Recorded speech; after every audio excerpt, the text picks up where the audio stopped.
आज हम स्टार्ट करने वाले हैं एक नई स्टोरी को जिसका नाम है the return of Matt Damon. अगर आपको ओवर पावर और मेंटल टाइप का एमसी अच्छा लगता है तो ये स्टोरी आपको अच्छा लगेगा। कहानी की शुरुआत होती है मनजंगाई पहाड़ से, जहाँ पे हमारा एमसी कुछ लोगों से भागकर एक क्लिप के ऊपर खड़ा होकर कहता है कि यहाँ यहाँ पे आना मुझे पुराने दिनों की यादें दिलाता है, और ख़ास करके उन दिनों की जब मैं मार्शल गॉड बनने के सपने देखता था। मुझे पता था ये आसान नहीं होने वाला, फिर भी मैं इसे बहुत बुरी तरीके से चाहता था। मैं अपनी मेहनत करता रहा, और जब भी मैंने अपने सपनों के बारे में दूसरों को बताया, दूसरों ने ऐसा जताया कि जैसे मैं पागल हूँ और मैंने अपना दिमाग खो दिया है। पर मैं उनके बातों से टूटा नहीं। मैं अपनी ट्रेनिंग करता रहा, बिना रुके, सुबह शाम। हालांकि आखिर में मैं मार्शल गॉड तो नहीं बना, पर मैंने सोचा था कि मेरी ट्रेनिंग काफ़ी है।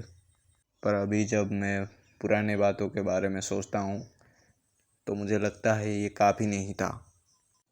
जब हमारा एमसी ये सारी बातें करता रहता है तभी पीछे से एक आवाज़ आती है, मैट डीमन। ये और कोई नहीं होता, वही लोग होते हैं।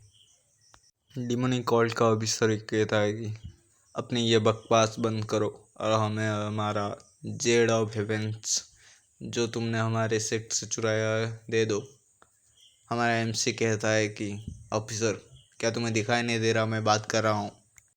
ऑफिसर कहता है, इन सब बातों का अब क्या फ़ायदा जब तुम्हारे लिए सब कुछ ख़त्म हो चुका है। तुमने अब तक भागते रहने का अच्छा काम किया था, पर अब तुम्हारे लिए भागने के लिए कोई रास्ता ही नहीं है। तभी हमारे एमसी ने अपनी पॉकेट से वही जेड हेवेंस को निकाल के कहा, तुमने अभी इसे जेड ऑफ हेवेंस कहा ना, क्या मैं इसे पहाड़ से नीचे फेंक दूँ?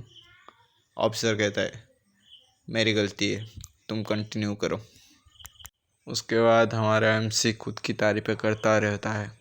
कहता है, मैं हर चीज़ में अच्छा हूँ, मैं दूसरों को मैनिपुलेट कर सकता हूँ, मैं टैक्टिक्स में भी अच्छा हूँ, मैं झूठ बोलने में भी अच्छा हूँ, और मैं दूसरों को एक दूसरों के साथ ही लड़वा सकता हूँ, और मैं आज तक कभी ब्याजर गेम में खुद को मूर्ख बनने नहीं दिया, और मेरे पास दारू पीने का भी एक अलग ही टैलेंट है।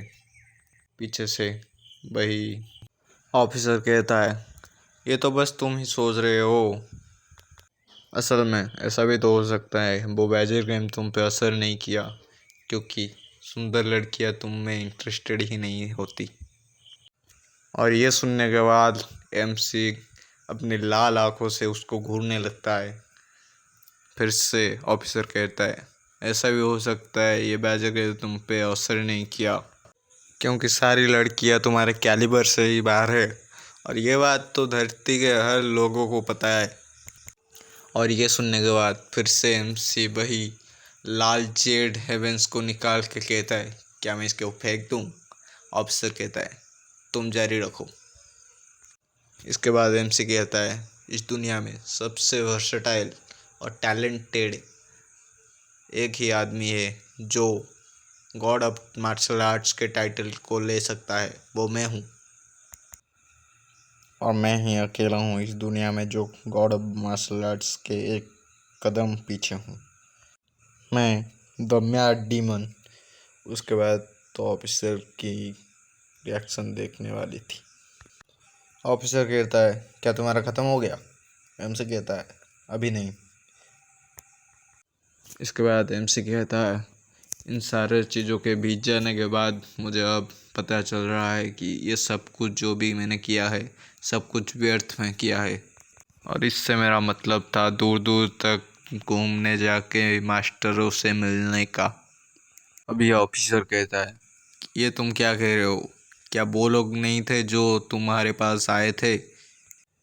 तुम उनके लिस्ट में हायर नंबर पे हो मुझसे भी, और मैं एक डिमनिक कल्ट का मेंबर हूँ, और तुम्हारा नाम डिमैट डीमन तुम्हें ट्रेडिशनल फैक्शन से दिया गया है, क्या ऐसा नहीं है? ऑफिसर के ये सब कहने के बाद हमारा एमसी फिर से वही जेड हेवेंस को अपने पॉकेट से निकाल के कहता है, क्या तुम्हें सच में लगता है मैं इसे नहीं फेंक सकता? क्या तुम चाहते हो मैं इसे फेंक दूँ? Okay, that's all for this one video.